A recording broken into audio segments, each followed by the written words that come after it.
Nah, sekarang saya ingatkan semuanya saja, tidak hanya Yahya, semuanya saja, bahwa ini kehendak Allah sesuai dengan zamannya. Tantangannya sesuai zamannya, mulai zaman Kiai Hasyim Asy'ari sudah ada, Kiai Wahab Hasbullah sudah ada, zaman Kiai Bisri Samsuri sudah ada, Kiai Aliafi sudah ada, terus sampai ke sini ada tantangan-tantangan yang berbeda-beda, ada tuntutan-tuntutan. Tapi satu yang harus terus diingat adalah kelahiran NU itu dari kiai-kiai pesantren yang hanya diniati untuk khidmah kepada umat.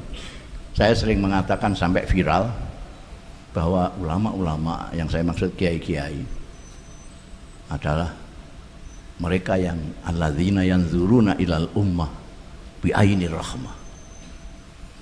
Mereka adalah orang-orang yang memandang umat dengan mata kasih sayang, karena mereka adalah penerusnya Rasulullah Shallallahu Alaihi Wasallam yang disebutkan dan diberikan oleh Allah sendiri sebagai laqad ja'akum rasulun min anfusikum azizun alaihi ma'anittum. Dari azizun alaihi ma'anittum inilah maka para kiai-kiai yang penerusnya para nabi itu mempunyai rasa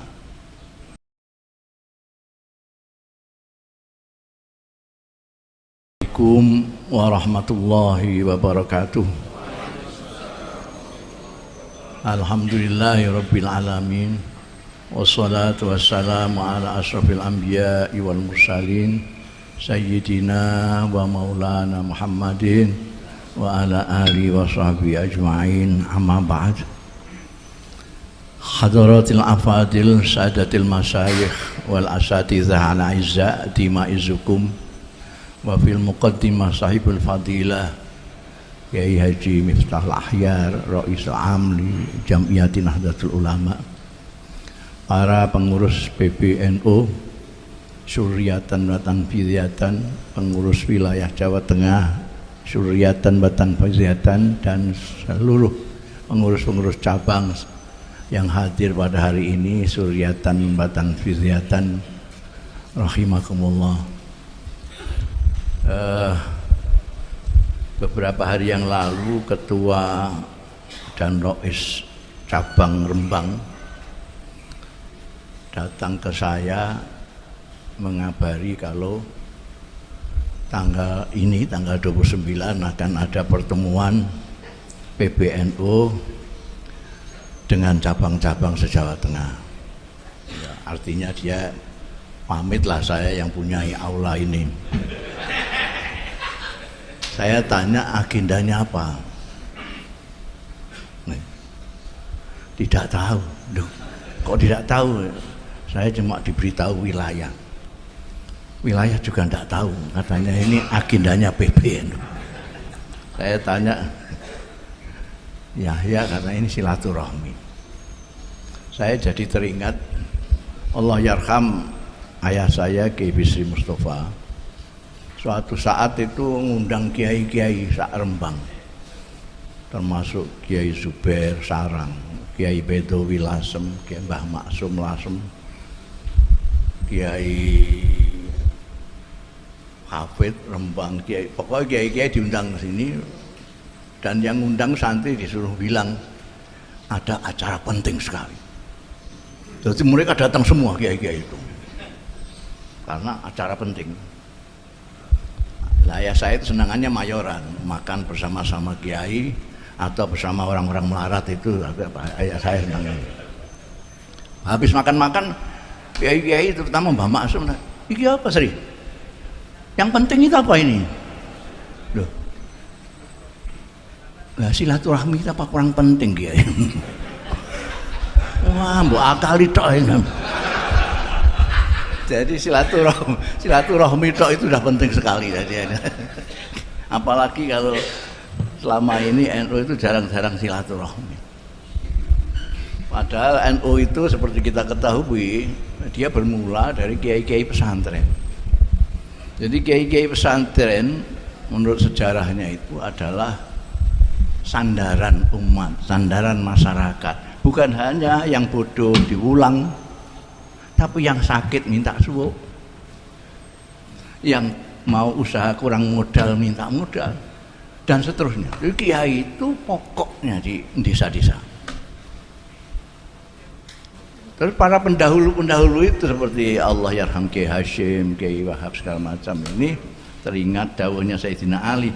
Lah ini kalau yang batil saja kalau ditoto dengan tanzim yang bagus itu bisa mengalahkan yang hak. Apalagi ini hak. Kalau ditanzim alangkah luar biasanya. Lalu ditanzim kiai-kiai semua adakan perkumpulan mendirikan Nahdlatul Ulama. Ini syariatnya. Seperti pidatonya Rais Am tadi semuanya syariat. Karena saya lebih tua di sini paling tua, saya akan bicara hakikat.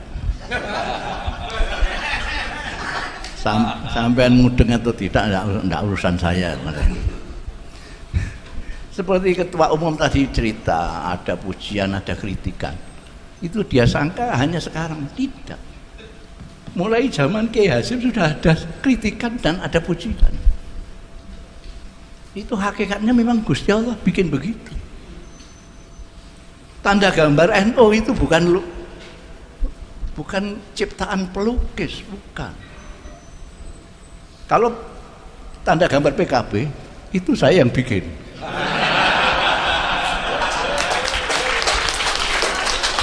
Karena kakak saya itu semangat dulu bikin PKB dengan Kiai Demyan. Saya adiknya diperintah untuk gambar, wis iso gambarin. Saya niru NU sidik-sidik gitu aja. Tapi Nahdlatul Ulama yang gambar jagat tadi itu, yang ditafsirkan oleh Rais Am seperti tadi itu, peradaban dunia saat itu, betulnya tidak ada pikiran gitu-gitu. Kiai Ridwan itu ngipi gitu aja. Ngipi ada gambar seperti itu. Lah sekarang orang tidak tahu kalau tampar tali yang mengelilingi jagat itu, buhulnya 99. Tidak ada orang yang tahu itu. Termasuk mungkin yang PB juga nggak ngitung itu. 99. Bintangnya di atas sekian, di bawah sekian, itu ada artinya semua. Padahal itu mimpi. Pada waktu itu didirikan, banyak kiai-kiai pesantren yang tidak setuju, yang kritik, ini ngapain kok diginikan barang itu, kayak londo.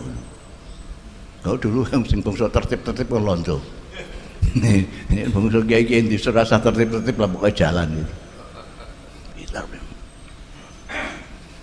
Pada waktu itu sudah ada kritikan, pujian juga sudah ada.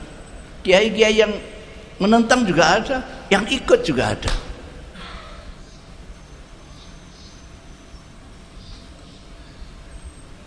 Kenapa demikian? Itu sudah kersane Gusti Allah.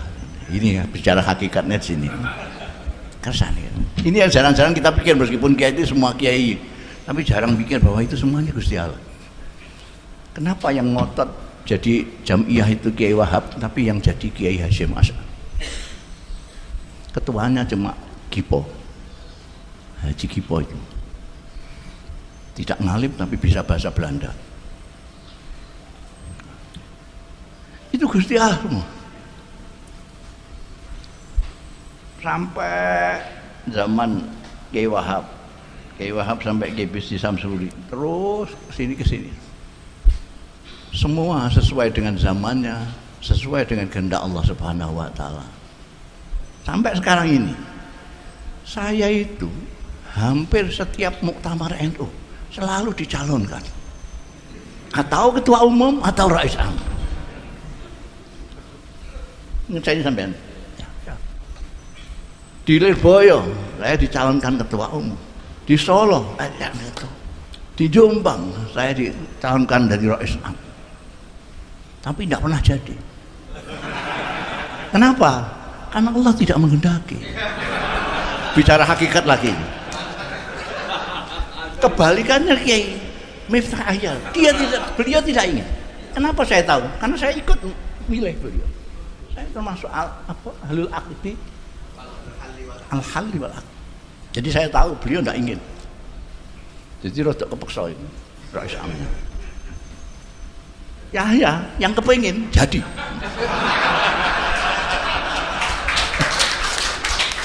Itu semua Gusti Allah Ta'ala. Jadi terima saja apa yang ditetapkan oleh Allah Ta'ala. Jangan macam-macam lah, neko-neko kok beratnya begini. Berat enggak berat itu ditunjuk Gusti Allah kok. Hakikat, saya bicara hakikat karena saya sudah tua. Di sini ini mungkin yang pantaran saya cuma kiai ibunya, kiai ibunya. Ini di bawah saya, apalagi di bawah saya semua. Jadi saya bicaranya sudah hakikat sekarang ini. Jadi pada zaman yang seperti ini Allah menunjuk Kiai Miftah Hayat dengan Yahya Al-Mustaqim. Sampeyan percaya apa enggak? Ini Gusti Allah itu maha semau gue. Apa yang bisa mimpin NU cuma Yahya? Nah, itu Saifullah juga bisa itu. Jadi wali kota aja bisa kok. Tapi dia sekarang hanya jadi kongkonannya Yahya toh. Itu Gusti Allah yang musiknya, itu Gusti Allah. Karena itu kita harus kembali kepada Gusti Allah. Apa-apa yang kita lakukan ini karena Allah yang menentukan, kita cuma pasrah. Kita diperintahkan untuk berikhtiar, kita ikhtiar. Tapi jangan mengeluh, ini pekerjaan banyak sekali, tantangan banyak sekali ya. Kamu yang minta sendiri kok. Kamu kalau ingin nganggur ya enggak usah nyelon, enggak apa-apa. Ini. Jadi Yahya itu memang cari kerjaan. Cari kerjaan. Dia ada sifatnya yang berbeda 180 derajat dengan saya. Saya tidak suka kerjaan. Makanya saya pengangguran abadi. Paling enak jadi orang pengangguran. Enggak ada yang maido, enggak ada yang ngeritik, enggak ada yang muji juga enggak ada orang nganggur. Nah, tapi Yahya itu cari kerjaan. Sudah ngomong sama saya tahu karena dia ngomong sama saya. Saya mau cari kerjaan di NU. Dia punya ide gini. Ya silakan usahakan itu. Muga-muga kasil. Orang mau muga-muga kasil, muga-muga apa yang kamu inginkan itu bisa melaksanakan kerjaan itu. Nah sekarang saya ingatkan semuanya saja, tidak hanya Yahya, semuanya saja, bahwa ini kehendak Allah sesuai dengan zamannya. Tantangannya sesuai zamannya, mulai zaman Kiai Hasyim Asy'ari sudah ada, Kiai Wahab Hasbullah sudah ada, zaman Kiai Bisri Samsuri sudah ada, Kiai Aliafi sudah ada, terus sampai ke sini ada tantangan-tantangan yang berbeda-beda, ada tuntutan-tuntutan. Tapi satu yang harus terus diingat adalah kelahiran NU itu dari kiai-kiai pesantren yang hanya diniati untuk khidmah kepada umat. Saya sering mengatakan sampai viral bahwa ulama-ulama yang saya maksud kiai-kiai adalah mereka yang alladzina yanzuruna ilal ummah bi ainir rahmah. Mereka adalah orang-orang yang memandang umat dengan mata kasih sayang, karena mereka adalah penerusnya Rasulullah Shallallahu Alaihi Wasallam yang disebutkan dan diberikan oleh Allah sendiri sebagai laqad ja'akum rasulun min anfusikum azizun alaihi ma'anittum. Dari azizun alaihi ma'anittum inilah maka para kiai-kiai yang penerusnya para nabi itu mempunyai rasa belas kasihan kepada umat. Sehingga kalau ada kiai kok tidak punya belas kasihan kepada umat, ada umatnya bodoh tidak diulang, ada umatnya minta bantuan tidak dibantu. Nah sekarang ini itu ditanzir menjadi organisasi. Maka organisasi Nahdlatul Ulama harus selalu mengembangkan perhatiannya kepada umat dan tuntutan-tuntutan umat apa saja yang harus dipenuhi oleh organisasi ulama ini. Saya kira itu. Wassalamualaikum warahmatullahi wabarakatuh.